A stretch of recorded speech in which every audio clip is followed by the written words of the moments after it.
Hello and welcome into Cubs on Deck. I am your host today. My name is Greg Huss, and today I am live. I'm live on the Northside Bound YouTube channel. I'm probably live to some of you guys, but some of you guys are probably watching this back on the Northside Bound YouTube channel after the fact. Some of you guys are surely watching or listening to the podcast on podcasting platforms everywhere after the fact. I'm hoping I come through on podcasting form just fine. I've done this a few times where I've gone live and I haven't heard any complaints too much about how I sound in podcasting form when I'm kind of relying on video and I'm going live. But today we're talking Cubs prospect list and specifically my prospect list that dropped, what was that, a couple weeks ago now. Still calling it a new prospect list, even though it doesn't include any draft picks. We'll get into that in this live show. But I really appreciate you guys tuning in live. If you guys have comments, leave them below in the chat. I'm going to try to address as many questions and comments and concerns as possible throughout this hour-long episode or so. And for you guys listening on podcast form after the fact, I'll be sure to read off the questions, and we're not relying too much on video on this episode. So, like I said, we've kind of had a weird schedule over at Northside Bound, and as far as prospect lists go, recently we had our prospect list the week leading up into the draft. I released my prospect list on the Monday before the MLB draft happened, about a week before, and so because of that, we've had a situation where I haven't really been able to dive into my prospect list here in great detail. I know that Brian and I, on a recent episode, I think it was the episode right before the draft, Brian and I kind of talked about our prospect rankings and kind of ranked ours against each other a little bit, but really, like, we didn't deep dive into this. And I think that this is a good opportunity to kind of answer your questions, give my takes on why I've crafted my list in the way that I have. And so what I'm going to do is I'm going to have the list up on my screen. I have a few questions already that were sent to me through Twitter or through Threads or through Facebook. Thank you guys so much for sending those in. I'll kind of address those, and then I'll get into some of the comments on this live stream and kind of address my list. So I think that what I'll do here first is I will go ahead and share my screen and share what my top 30 looks like. For those of you guys listening in podcast form after the fact, I might as well just run through this grouping of top 30 prospects to a certain degree. I don't want to spend the entire time just listing off names, but it's probably worthwhile for the purpose of this episode. So my top 10 is as follows. I have Cade Horton as the number one prospect in the Cubs farm system, followed by Owen Casey, Matt Shaw, and Moises Ballesteros in that order. I think that's pretty much the top four that you're seeing across. That's the top one, and then the top 2 through 4 you're seeing across the board, no matter who's ranking these guys. You a lot of times see Owen Casey, Matt Shaw, Moises Ballesteros. You can kind of mix up how you see those three guys, but they're there 2 through 4. That's followed up by a group of 3 guys you see mixed up a little bit with James Triantos, Jefferson Rojas, and Kevin Alcantara is my order for those 3 guys.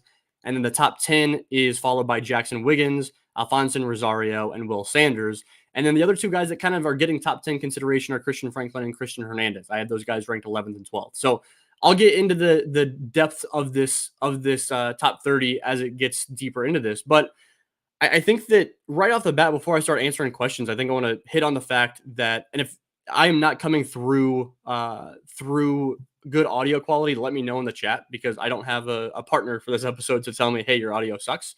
So let me know in the chat to make sure that you guys can hear me just fine. I don't want to have an issue where I'm talking for half an hour and nobody can hear me. So if you guys could be so kind to let me know if you're hearing me just fine in the chat, I would really appreciate that. In the meantime, I'll keep chatting, even if you guys can't hear me. So looks like the fine folks at Bricks Behind the Ivy say the audio is great, so I appreciate that. Okay, so I'm going to kind of run through how I assembled this list before answering some of these questions.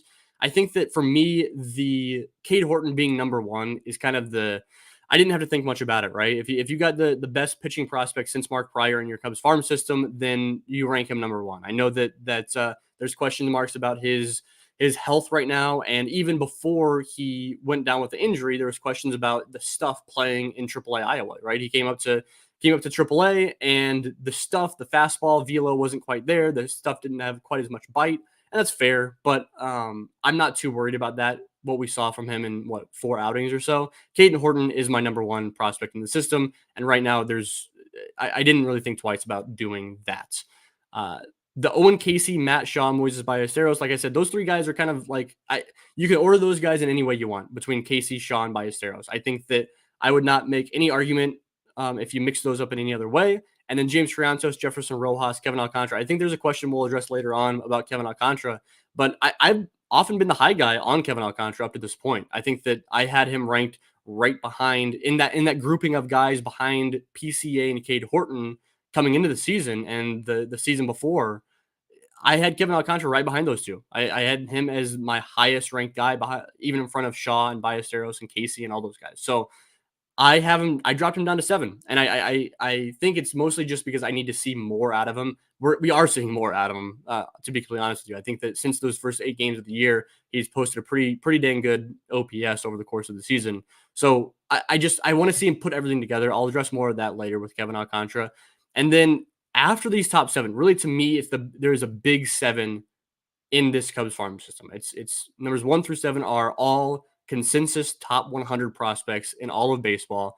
You look at MLB Pipeline, you look at Baseball America, at Prospects Live, at Just Baseball, at Baseball Prospectus, like that. They are pretty much all in the top 100, which is impressive. And after that, it's just kind of pick your favorites. I think there seems to be a somewhat consensus among Cubs prospect folks that Alfonso Rosario, Jackson Wiggins, Will Sanders, Christian Franklin, Christian Hernandez, they make up that next group of guys ranked 8 through 12. But man, after that, like 13 on, take your pick. It's like just pick your favorite players, and I would listen to any argument for anybody, right? Like I think that the system becomes a little bit more chaotic after that. And honestly, that's the reason why I only went 30 prospects deep on this prospect list, right? I didn't go. I think my offseason list, I went 50 names deep, and it just felt like guys ranked 31 through 50. You can organize in so many different ways, and I felt like if I published a 50 names deep prospect list, that people would be asking about why is player X ranked 31st and why is player Y ranked 48? And the answer would be for no good reason, to be completely honest with you. So, yeah, I think that going 30 names deep was deep enough to kind of plug some of those players that really have caught my eye, plug some of those guys that do deserve to be closer to 10 than 30, the Pedro Ramirez's of the world. But I thought a top 30 was appropriate. I did give some honorable mentions in my write-up over at northsidebound.com, which I believe I put the link in the YouTube chat below. So if you guys want to follow and read what I say in the article for my top 30, you can go check that out for sure. But let me go ahead and start off with this as far as the honorable mention before I get too deep in answering your questions.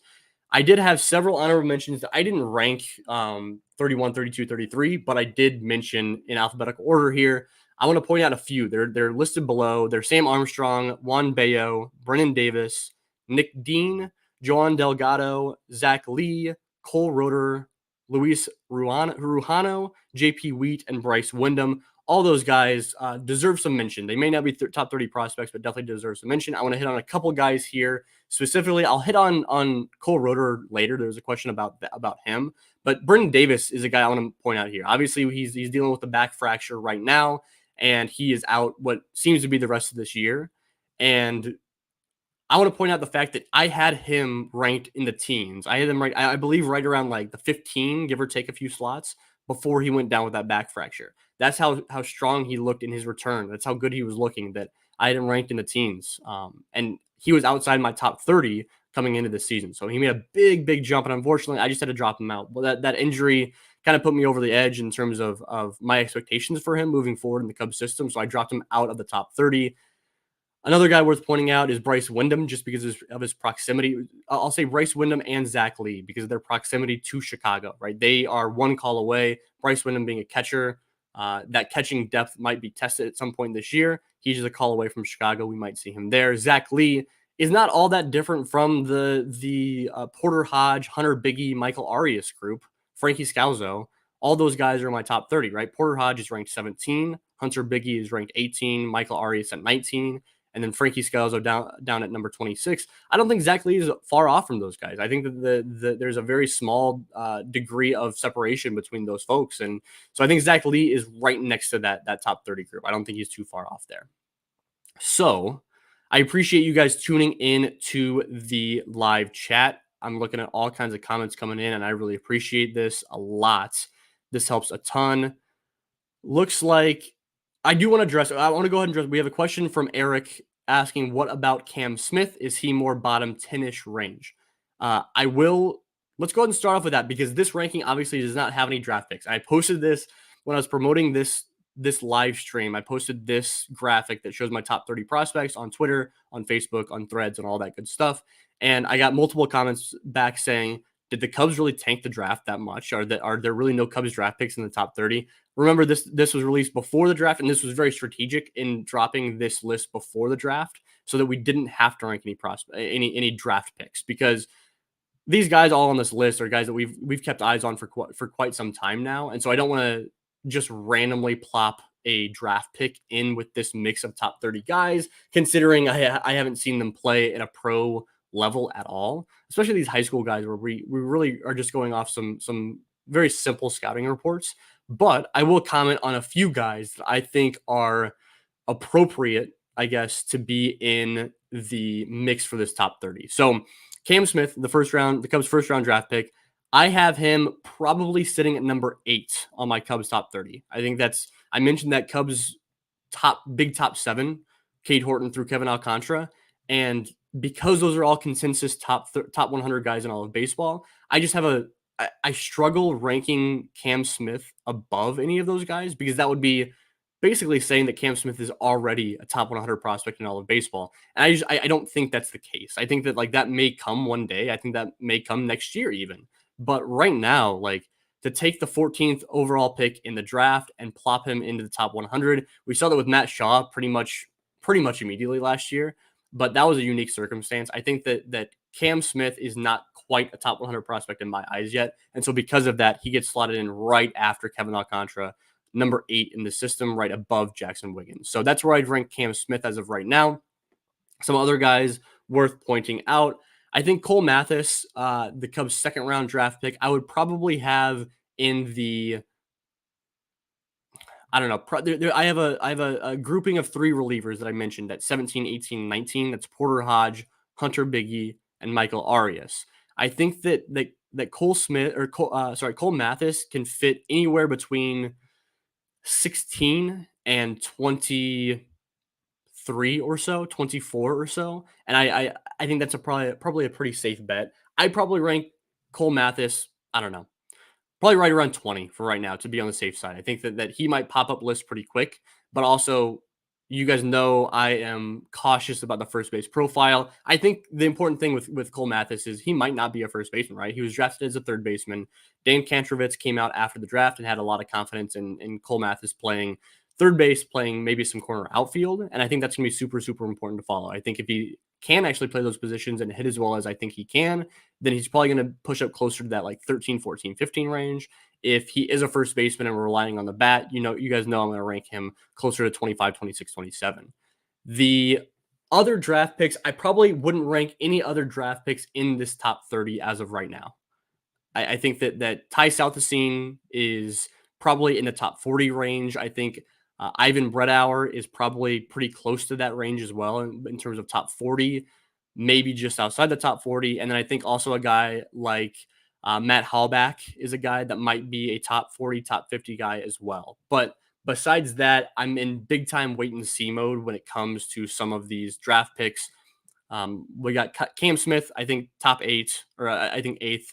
Got Cole Mathis in the 15 to 25 range, and then Ty Southesine and Ivan Bredauer in the top 40-ish or so. So I don't think it really changes this Cubs top 30 all that much in adding some of these draft picks, but I wanted to point that out as we're talking top 30 prospects and how I did not include the draft picks as of right now. So, okay, let's go ahead and I've got some questions that were sent in to me online. I've got those on deck. I might come back to those. I think there were some really good questions, but I'm gonna go ahead and start with the live chat because there's some good stuff coming in here. Yeah, we had the comment from William asking any idea where the recent draft picks fits. Went over that. The Cam Smith in the 10-ish range. That's awesome. What else we got here? We got Steve in the chat. We got Kevin Gallo in the chat. You guys are the best. What else do we have? A guy, Todd, comments in the chat. Todd Johnson says, who's a guy out in Mesa that you might consider for your next list? So As far as guys in Arizona that I have on the list right now, for those of you guys listening on podcast form after the fact, I think the only guy I have two guys, it looks like, that are currently in Arizona that are on my top 30 prospects. I have Yahil Melendez, ranked number 24, and I have Angel Cepeda, ranked number 27. I think that it's interesting to me that we ran a fan created poll, a fan created rankings over at Northside Bound over the past couple of weeks. That actually is going to be published tomorrow. As you guys are listening on the podcast form, it'll be published today. For those of you guys in live, the updated fan created prospect rankings will be live on Wednesday morning. So that'll be super fun. Most people, in terms of fans, seem to rank Derniche Valdez over Angel Cepeda. I think those guys are going to be compared to each other quite a bit. They're both shortstops that were signed as international free agents. Both a lot of fun. Both went to the Dominican Summer League. Both are now up in Arizona. I would actually rank Angel Cepeda over Derniche Valdez at this point. I think Derniche Valdez is not too far off of the top 30. I think that Joan Delgado is a guy that's interesting to me. Anderson Suriel was another guy that I considered for this top 30 prospect list, although Anderson Suriel is now actually in Myrtle Beach. He just got called up this past week. So he's in Myrtle. I think that everybody in Arizona is I'm I'm just cautious with ranking any of those guys because I think that you look at Anderson Suriel was absolutely killing it down in Mesa, but it was also his third go around down in Mesa. Joan Delgado has put up really good numbers across the board. However, he is swinging and missing quite a bit, striking out quite a bit. So there, Derniche Valdez is off this list, but he's been on and off the restricted list and not playing consistently. So I think that there's a lot of guys to be intrigued by. Like I'm keeping an eye out for a lot of these dudes down in Mesa, down in Arizona. But I'm not outside of Melendez and Angel Cepeda. I'm not eager. I'm not super quick to rank any of those guys quite yet. I'm gonna hold off for the time being. Okay, let's see what else we got here. We have a question from Bricks Behind the Ivy podcast saying trade seasons. Do you feel this organization's system has another guard entering a top 30 conversation? Which would you which would make you comfortable with moving the top end talent to address the major league club? So basically, are there more top 100 talents coming in behind our big seven? Is the question from Bricks Behind the Ivy. I think that's a really good question. Not in the same way. So I know that, like, say a year ago, we were looking at the Cubs' top prospect list and the Cubs had what, like 11 dudes that were, man, probably like 11 dudes that were in the top, what, 150 to 175 in all of baseball. And we were just like waiting on like who would end up being the top 100 guys as opposed to the top 150 guys. And some of those guys have graduated. But PCA was a top 100 guy clearly. Ben Brown, Jordan Wicks, guys like that were in top 150s or so. So you were kind of like waiting on those next top 100 guys. I don't see any guys right now that are in the Cubs system that are top 150 guys, top 175 in all of baseball. My next few between Jackson Wiggins, Alfonso Rosario, and Will Sanders, I think they're a ways off. I think they've got to show something. Alfonso Rosario needs to strike out a whole lot less. Jackson Wiggins needs to be able to put up consistent numbers over the course of more than just this year to touch top 100 status. Will Sanders needs more consistency. Christian Franklin is a little bit old to be a top 100 guy. Christian Hernandez has that pedigree in the past there, so I guess him absolutely going off would put him back in the top 100 mix. But I think the Cubs don't really have a clear-cut like next few top 100 prospects in their system right now. Besides Cam Smith, I think Cam Smith is obviously that guy that could be a top 100 guy. So no, I honestly I don't have any players, referring to Brooks Behind the Ivy's question about like if the Cubs were to trade Kevin Alcantara, James Triantos, and Owen Casey or whatever it may be, right, in the deadline, which I don't think that's going to happen. But if they were to trade those guys, I don't see anybody like right behind saying like I'm next for the top 100 rankings, because I don't think that's there in this system. I would still feel comfortable moving guys. I'd still feel comfortable moving James Triantos and Kevin Alcantara for the right package of players or the right major league talent. But I don't think that I would be like, oh, like those guys are going to be replaced soon. It's okay. So, all right. Actually, good transition here. We got a question from not the real Carter Hawkins saying, what benchmarks would Jackson Wiggins need to hit to get into MLB top 100? Good question. Yeah, I think it's just more. We need to see more from him. He can't just keep putting up 4 inning starts the rest of the year, even if they're really, really good. Like, we just need more of him. We need more of him moving into double A next year. And if he can continue to post like a sub 3 ERA with this type of stuff, the high 90s fastball and the really good slider and the changeup that actually flashes really good. I've been really impressed with Jackson Wiggins' changeup as well. But if he continues to flash that stuff and get results and do it for more than just like a few weeks of a season or a month plus of a season, like then yeah, he's going to enter the top 100 conversation. But we just need to see more of that. Like he needs to start off the year next year in South Bend and then perform well enough that he gets promoted up to Double A Tennessee.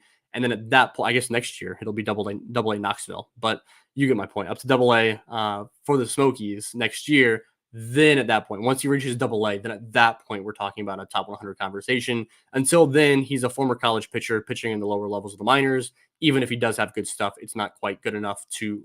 It's not quite enough. Not good enough. It's not quite enough to warrant that top 100 conversation, I'd imagine. Okay, so sliding down here. Oh, this is a good question. Okay.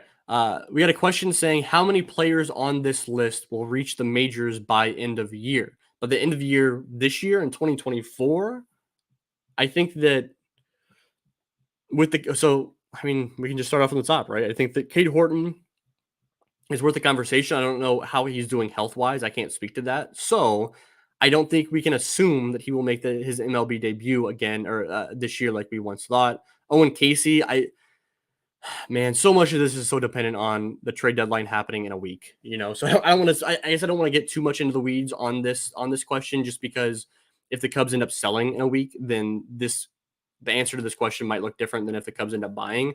I think that Cade Horton, I put the chance of him making his MLB debut probably around 50% or so. Owen Casey, I'd put under 50%. Matt Shaw, I'd put under 50%. Moises Ballesteros, I'd put closer to maybe like between 50 and 75% maybe for his MLB debut. James Triantos, probably not this year. I think that besides that, we saw Luis Vasquez get a taste of major league action. That was fun while it lasted for a very short amount of time. But then you got Porter Hodge, who's already graduated. He's no longer a prospect. Hunter Biggie's been in the majors. Brandon Birdsell wouldn't shock me to get some MLB run. If the Cubs sell this year, then Brandon Birdsell is I shoot him up my percentage of chance that he makes his MLB debut. That'll be fun. I don't know. I guess I'd put the over under for guys on my top 30 prospects to make their MLB debut this year, the rest of this season. I'd put maybe like over under a half a player, maybe over under 1.5. I would not bet on 2+ players from this mix making it up to Chicago. I think that'd probably be a little silly to assume that. So, okay, let's see what else we got here.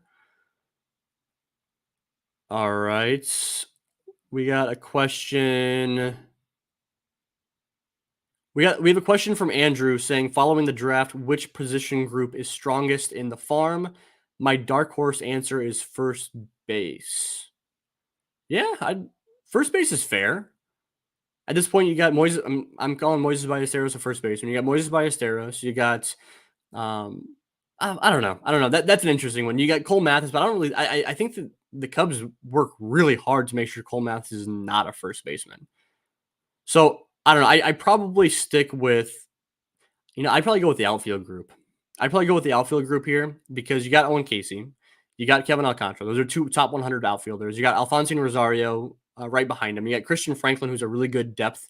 I think that he could profile as a fourth outfielder in Chicago. I really like him being there. And then in addition to that, you got a couple guys in James Triantos, who I think could potentially be an outfielder in Chicago. You got Matt Shaw that right now he's still playing third base. I was talking on the 1060 West Discord channel about Matt Shaw and his abilities at third base. I mentioned in my prospect list that I think that Matt Shaw's eventual home is not third base. I think he could be a good second baseman, and I think that he could also probably be a good corner outfielder. So like I think you kind of mix him into that third or that outfield mix here. I go outfield still. I think that's the safe bet. I mean, worth pointing out too that the relievers in the system have been really, really good, and they were kind of exactly what we'd hoped for entering this season. So Steve Monk says Felix Stevens at first base as well. Yeah, Felix has been great showing off the power again this year, like he did last year. He was not one of my honorable mentions for this top 30 prospects, but Felix Stevens was probably in that group right behind the honorable mentions. Okay. Let's see. Okay, another good question saying, oh, hold on.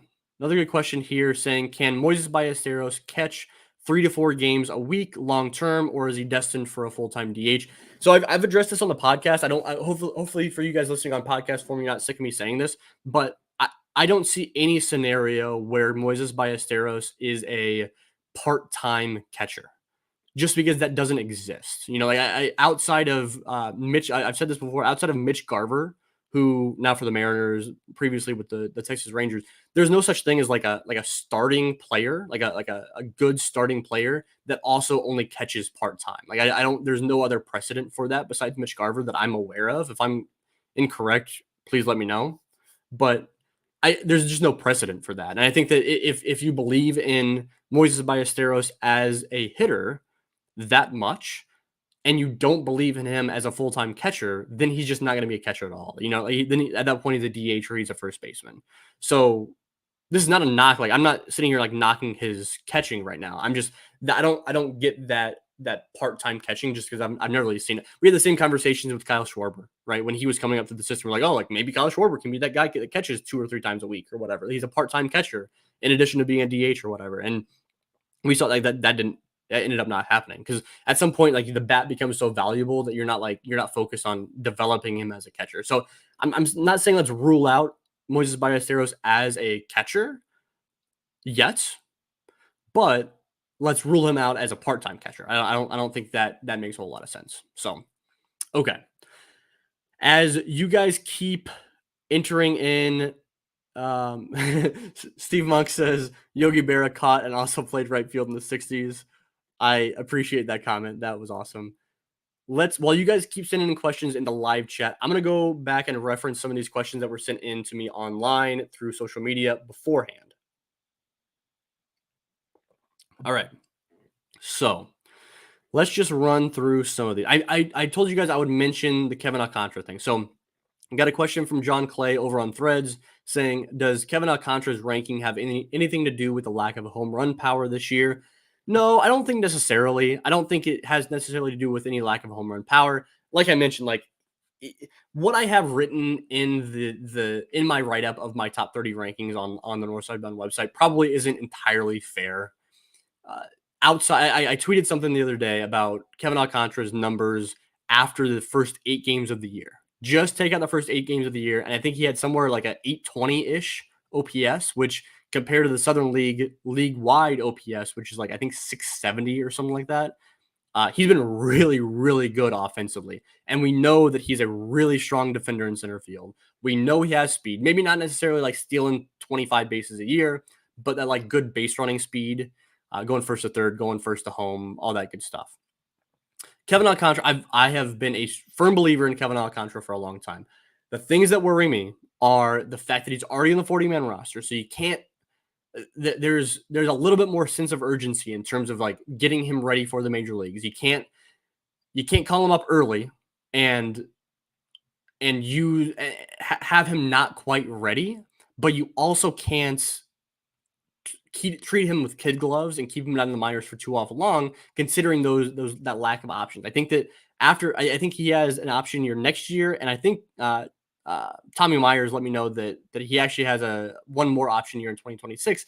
But still, man, like you gotta kind of start putting everything together, and it's not fair to him because he's still super young. He just turned 22 years old, so like his last option year is his age 24 season, which is wild. That's a crazy situation.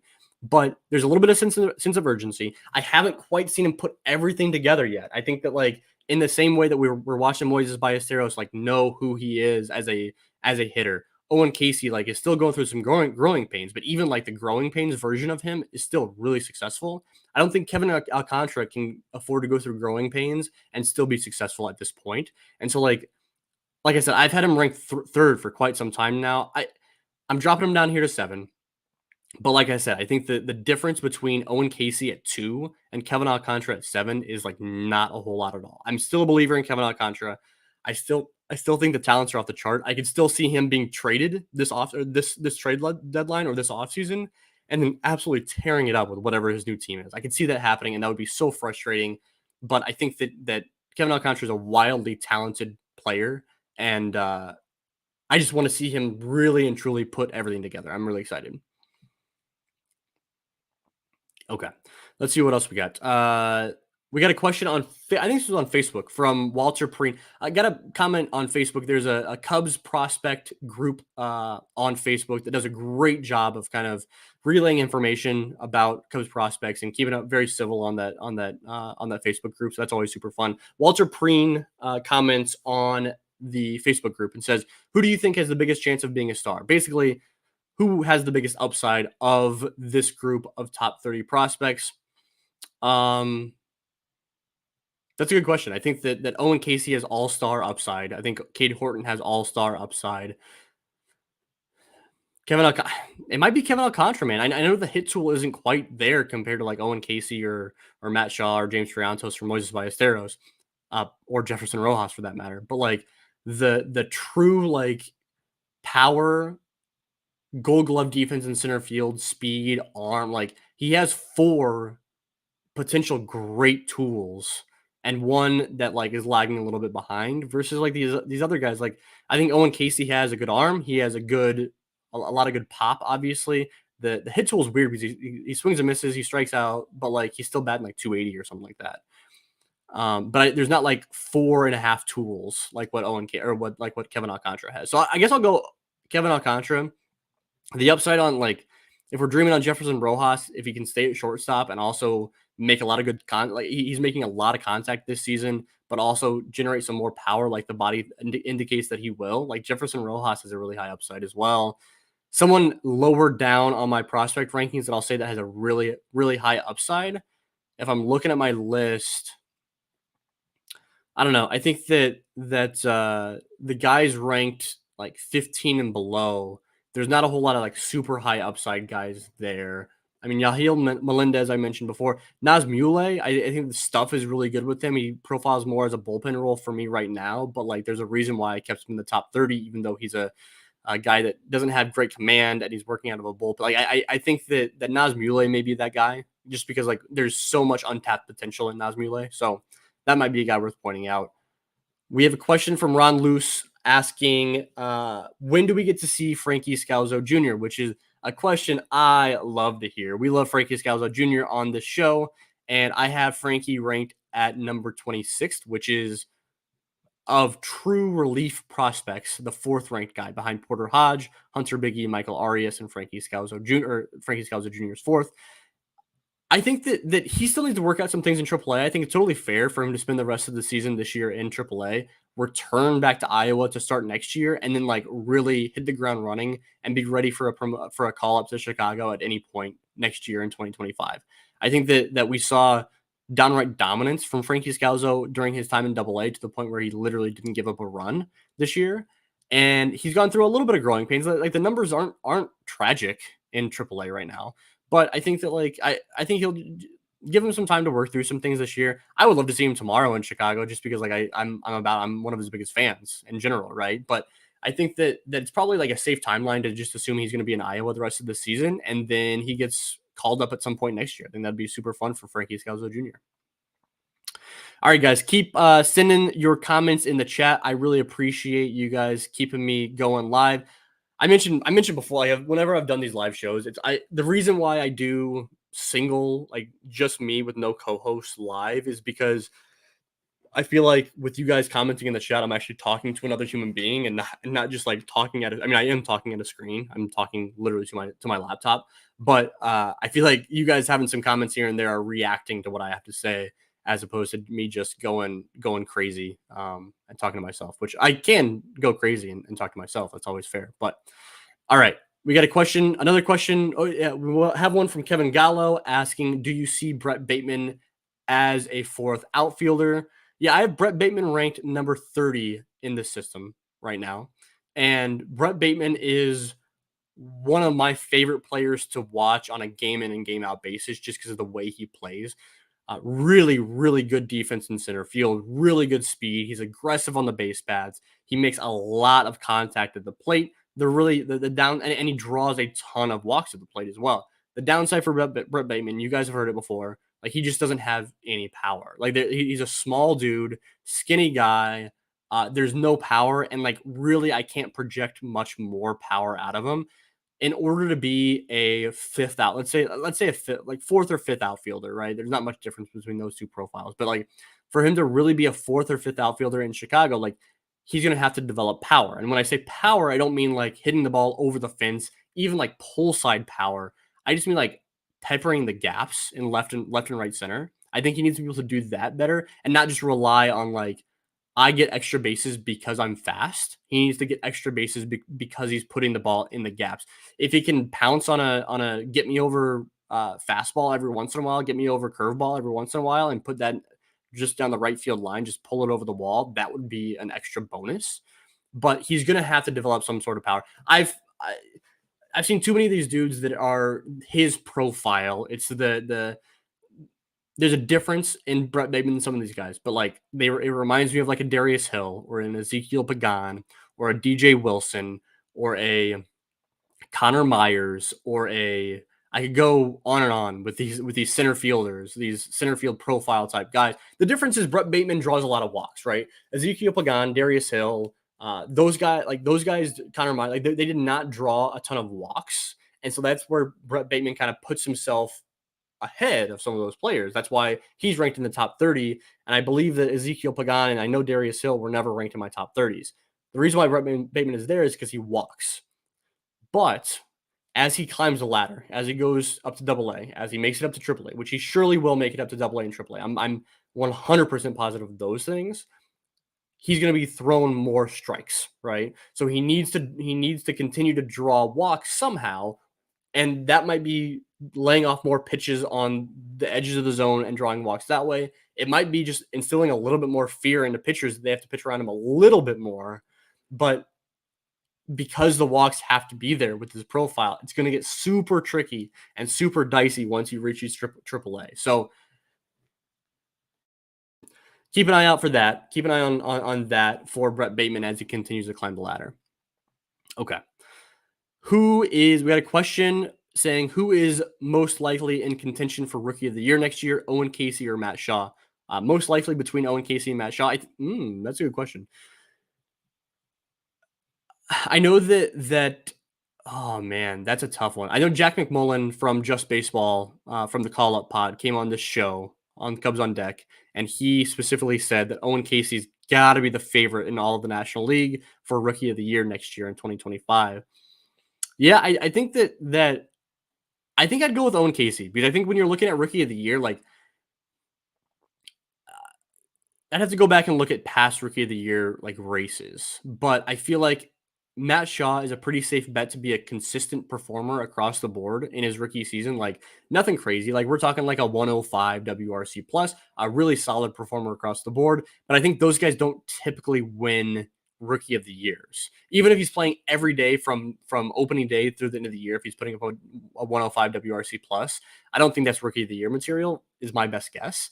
So I think that Owen Casey, even if he's playing fewer games than Matt Shaw, if he has more of a chance of putting up an 80 WRC plus, but he also has a higher chance of putting up like a 125, 130 WRC plus over Matt Shaw. And so I think that like there's more stud potential in his rookie year for Owen Casey, and I'll go Owen Casey for the highest likelihood of Rookie of the Year here. Okay, let's go back to some of the questions that we had online. Let's talk about. We got a question from Vandy.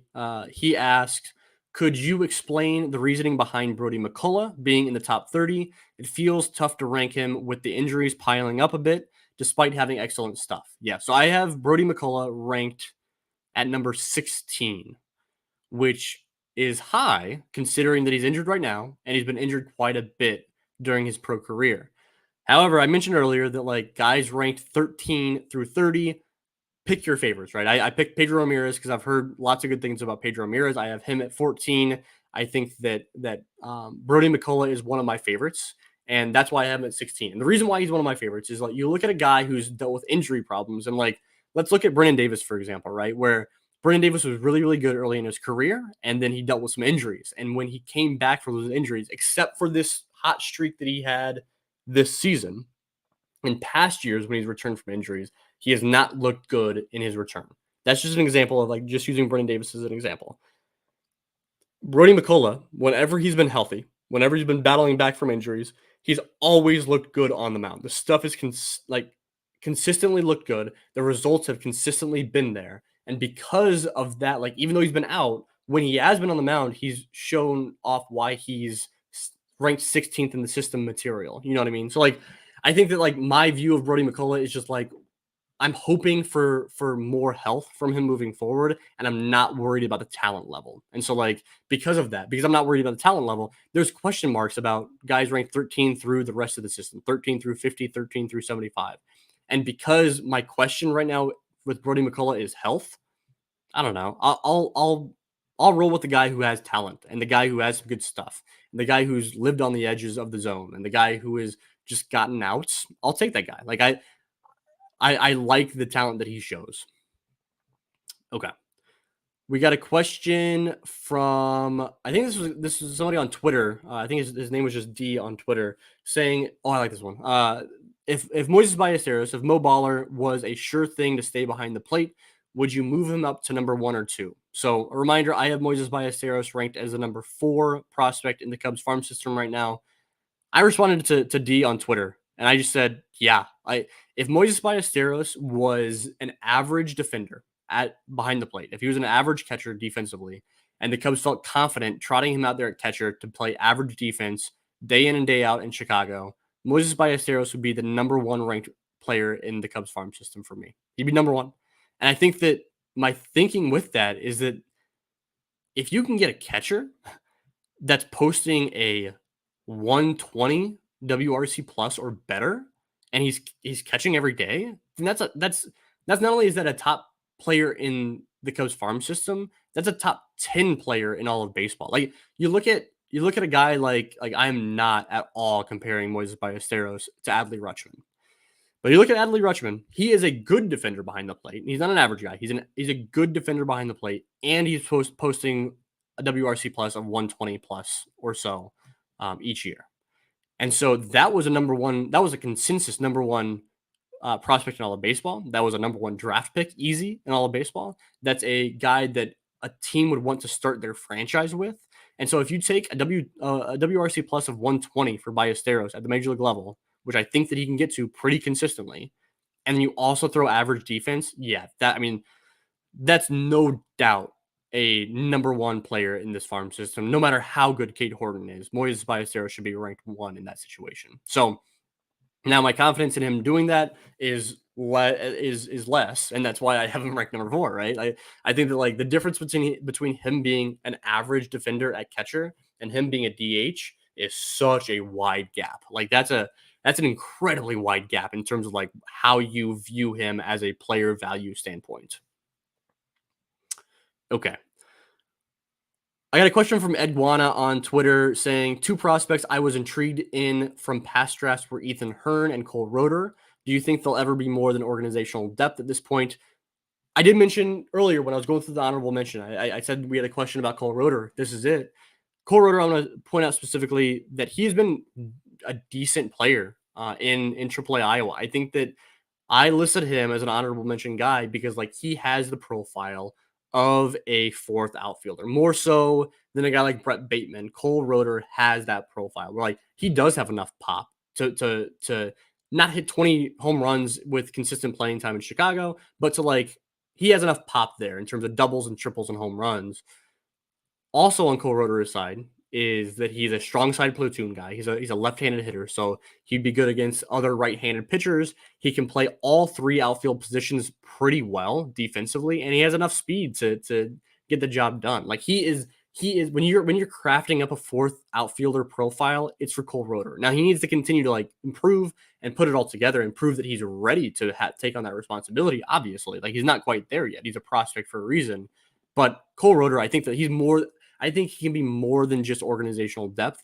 Ethan Hearn, on the other hand, He's just had a rough few years, man. I think that the Cubs seem to believe in him in terms of how he manages a pitching staff, in terms of what he brings to the table in the clubhouse, in terms of the kind of teammate he is, and the way he treats coaching staff and front office and broadcasters and all that good stuff. I think that Ethan Hearn is one heck of a good guy, and people like having him around because he's a catcher and he has that uh, that effect on people. I think he'll be in the system for as long as the Cubs possibly can have him here.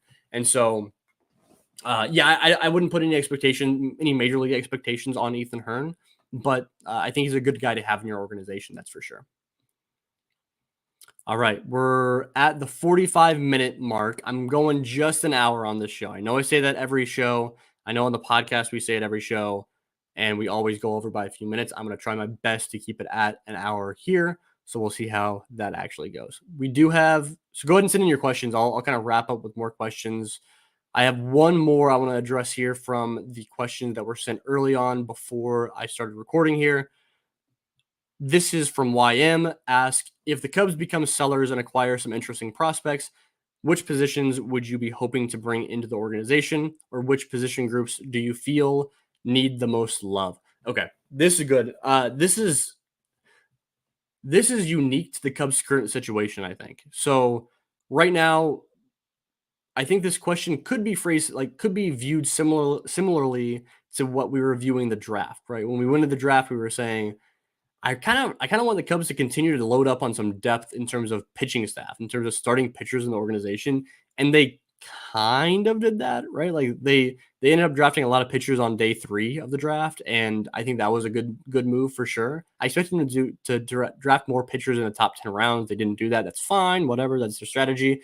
But I think like my answer is similar for the trade deadline if they become sellers is to target some depth pitching. And I think that the reason why this is unique to this situation is because if you're looking at the Cubs major league team and who they can sell off, I don't think there's a lot of players at the major league level that are going to bring back top 100 prospects, if anybody, right? You have unique situations where, like, I know Jameson Taillon has been rumored to be tradable at this deadline, and I think that he's a guy that might bring back more than some of the other players in your system or in your major league team. I don't know what Cody Bellinger brings back, if anything. Definitely not a top 100 guy given his contract situation, and then everybody else just the relievers won't bring back top 100 guys very clearly. The other guys are so unique. In Ian Happ and Seiya Suzuki having no trade clauses, in Nico Horner and what his value is, so weird. I don't think there's a whole lot of top 100 talent being tossed back to the Cubs in trades, and so because of that, I think what you target is some starting pitcher depth, whether that is guys that are in the upper levels of the minors ready to be that depth right now, or guys that haven't quite popped yet in the lower levels of the minors.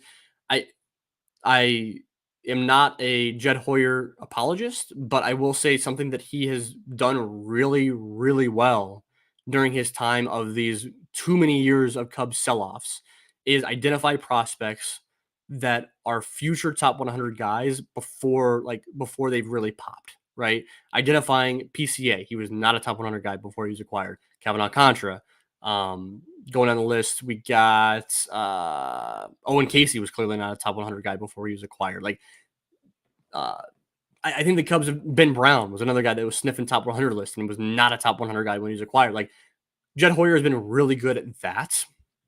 That's not something you want to be good at because you want to be good at the major league level and not acquiring these prospects.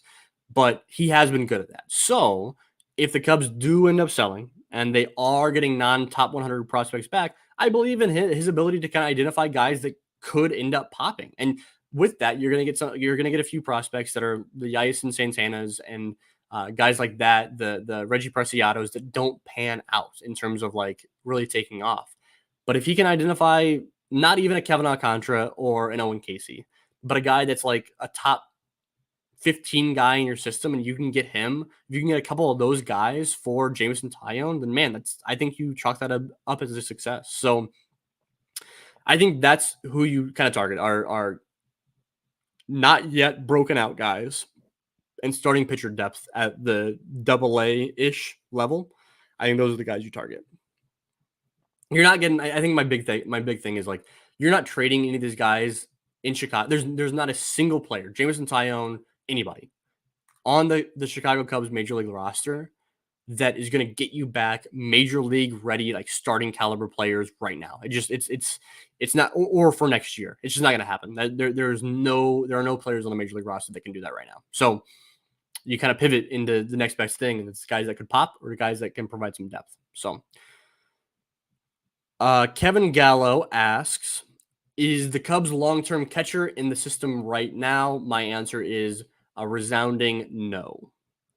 I don't think that there is.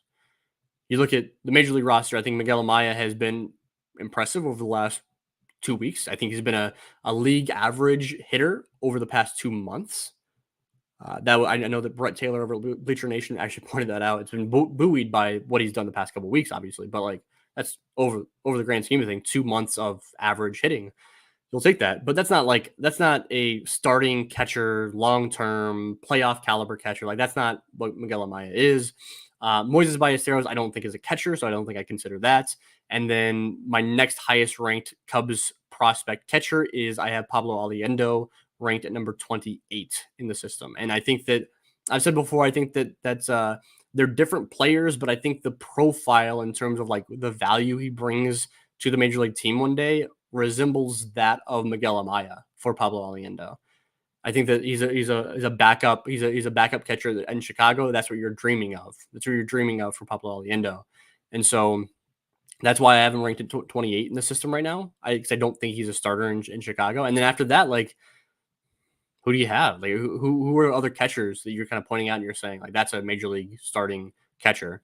The catcher position is so strange in the major leagues right now, right? Like, if Miguel Amaya is a league average bat and the rest of the lineup is really good, then like, yeah, like Miguel Amaya is catching on a playoff team, starting catching in the playoff team, but you have to prop up the rest of the lineup around him. You can't hope that Miguel Amaya is better than league average because I don't think that he's going to be that, right? I think he'd be good enough to start if the rest of the roster around him is good enough. So no, I don't think there's the catcher is in the system right now in terms of like a playoff caliber catcher.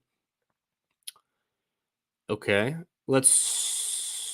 we kind of addressed this question earlier, but I'll address it again. I think it's worth pointing out. Caleb Herman asked, any of the top 10 guys get called up? Yeah, so I think that we'll touch on this again. I think that Cade Horton, Owen Casey, Matt Shaw, Moises Ballesteros, I think the top 4 guys actually in my top 30 list, the top 4 guys are the most likely to get a call up to Chicago this year. And I'd rank them in order. I give the percentages earlier. I'd rank them in the order of probably Moises Ballesteros, Moises Ballesteros, Cade Horton, Matt Shaw, Owen Casey is probably my order there in terms of who we see in Chicago. If we see none of them, I would not be surprised. I'd actually be I'd be willing to bet that we see none of those 4 guys rather than seeing 2 of them. I think that's more likely. All right. We got, Kevin Gallo comments that Miguel Amaya was never going to hit enough to be an everyday catcher. Yeah, I think that's absolutely the case. And there's not like a carrying tool with Miguel Amaya at all. Like the defense has been rough, I know, this year. But coming up as a prospect, the defense was good. The arm was good.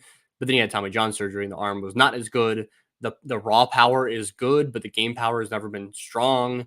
The hit tool has never been super. Like there's his approach was really the strong point of Miguel Amaya as a prospect was his approach, his ability to kind of cut down strikeouts as he came up through the system and increase the amount of walks.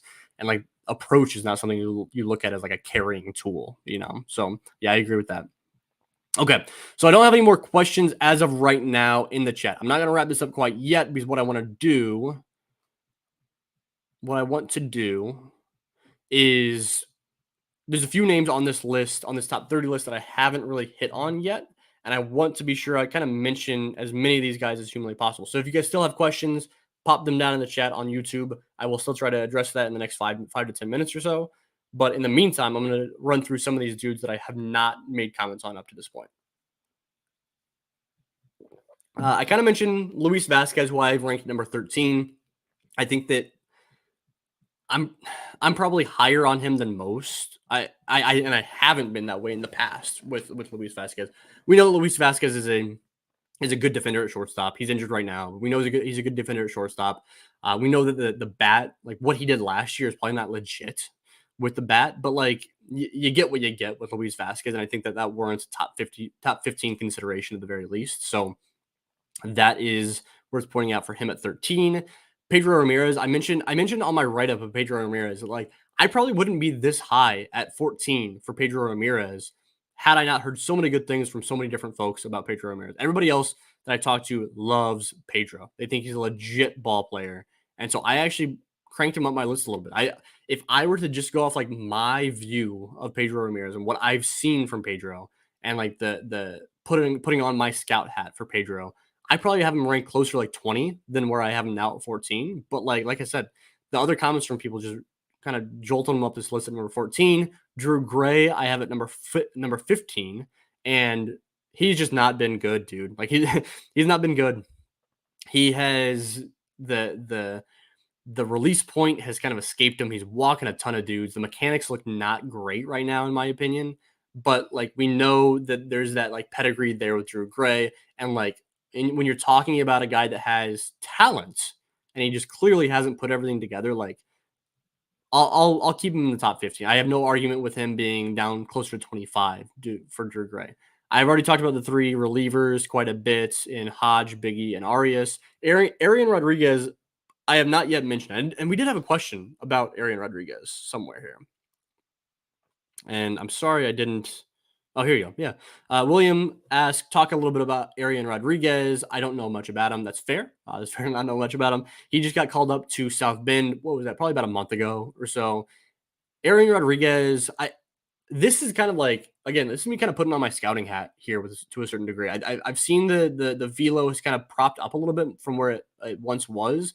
He's long, he's lanky. He kind of looks like a starting pitcher project. Like when you're creating a template to start a starting pitcher with, I think that Arian Rodriguez is kind of that template. Like we're just gonna have to see what the development staff does with him over the next couple of years. But like I think that the stuff is good. I think the stuff is good, not great. I think the body is good, but still needs some work in terms of like putting on muscle. Like, there's still quite a bit of muscle that needs to be put on. It needs to be good weight, good muscle that needs to be put on with Arian Rodriguez. But like I think he is like that template that you want to work with, and he's been good. He's been pretty good this year in terms of results as well. So Arian Rodriguez is a guy to keep an eye on. I haven't talked about the combination of Brandon Birdsell, who I have ranked 21, and Connor Noland, who I have ranked 23. Very, very similar situations with Birdie and with Noland. Both those guys recently just got called up to AAA. They are now officially major league depth in my eyes. Brandon Birdsell, both these guys, they don't walk a soul. They don't walk anybody. They neither of them have stuff that really jumps out at you. They're not going to generate 25% strikeout rates. I think that Connor Noland is never going to, at a major league level, generate more than 20% strikeout rates. I'm a believer in Brandon Birdsell's stuff more than Connor Noland, so that's why I kind of have him ranked higher, although only two spots. Honestly, like Birdsell at 21 and Nolan at 23, I see more separation than two slots from them. I'm quite a bit higher on Birdsell. I like what Connor Nolan brings to the table. I like the way that he goes and attacks hitters, but Birdsell's stuff just seems a little bit more impressive. I think the fastball has a chance to be much more unique than Connor Nolan's fastball, and especially coming at the arm slot that Brandon Birdsell does, like coming basically from like we talk about throwing from his ear. He throws from his nose. It seems like he's really a short arm action. So Brandon Birdsell, I like a lot. And because of the lack of stuff from each of those guys, I'm not going to bump them up higher than 15 or so on these lists, but I really like what they bring to the table in terms of depth. Ty Johnson at number 22 was my pick for a guy from last year's draft class. I know we've seen Nick Dean put up really good numbers. We've seen Sam Armstrong put up really good numbers. We've seen Kenton Egbert put up really good numbers. Guys from last year's signing from last July have all put up great numbers. And I think that if it wasn't Ty Johnson, I'd probably go Nick Dean here for making my top 30 list. I think that again, I project Ty Johnson as more of like a starting pitcher build. And I think that he can stick in the rotation longer. He's got to limit the walks just a bit, but he's been a whole lot better as a pro than he was as a collegiate player at my alma mater at Ball State. So I don't know that maybe I'm a little bit biased with Ty. Maybe I'm a lot biased with Ty Johnson, but he looks like a starting pitcher to me. I think the stuff is really good. He's striking out a ton of dudes. He's up in South Bend now. I really like Ty Johnson quite a bit. I mentioned Melendez. Yeah, I have him at 24. I mentioned a lot of these guys actually. BJ Murray Jr. is the last guy. I have BJ Murray Jr. ranked at number 29 in the organization right now. He looked better over the past few weeks in terms of results. Over the course of the season, BJ Murray has done a really good job. The overall season line is not pretty from BJ Murray, but I think I've seen some improvement from him throughout the year. He's found ways from game one to game whatever we're on now, 80 some.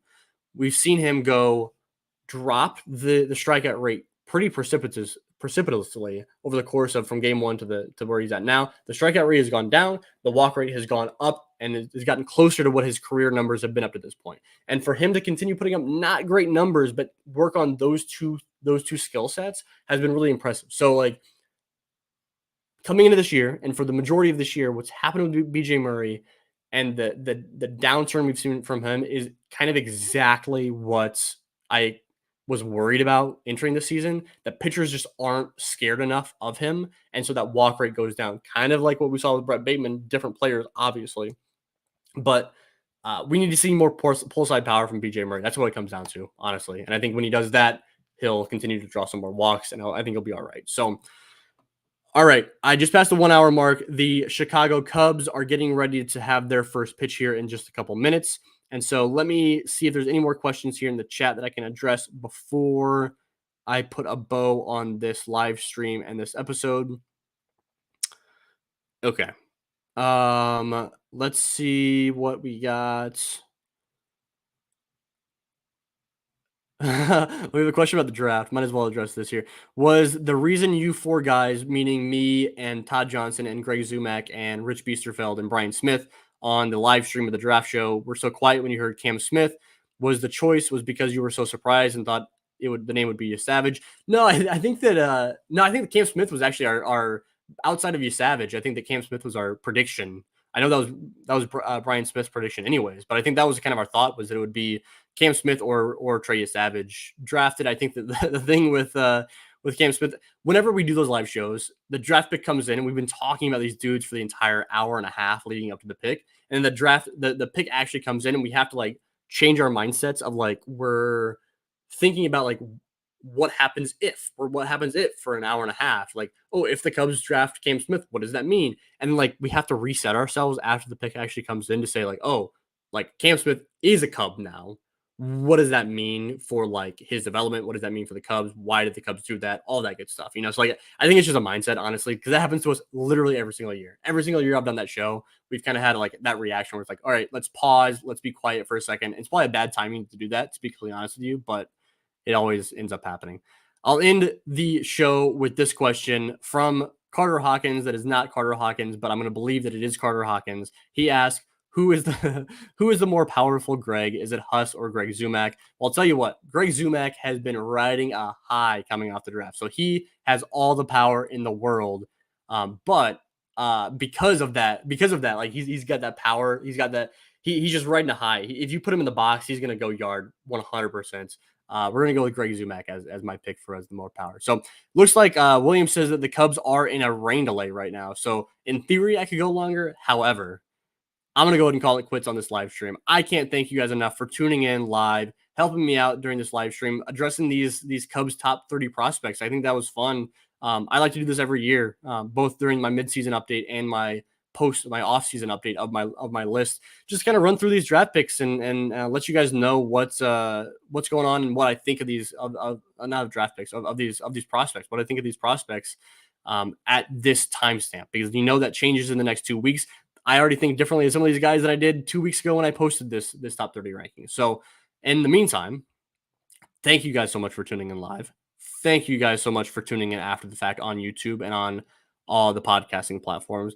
Thank you guys so much for your support of Northside Bound. Thank you guys so much for your support of the Cubs on Deck podcast. Can't do all of this fun stuff without you guys. It really means a whole lot. And in the meantime, we will be back. I think we're going to try to get back to our regularly scheduled programming with the Cubs on Deck show in terms of the release date and stuff like that. Next week might be interesting. I'm going over the weekend, I will be up in Des Moines watching the Iowa Cubs for Friday, Saturday, Sundays games. So that'll be fun. I might have some interview action. I might be able to put that on the YouTube channel. I might be able to include that on the Cubs on Deck podcast. We'll see how that all shakes out. But I'll be in Iowa taking in some iCubs action up there with a friend of the podcast, Alex Cohen, broadcaster, who's now big time for the Chicago Cubs as well. So thank you guys for tuning in, and we'll be back in your ears in a very short amount of time. Thanks, guys.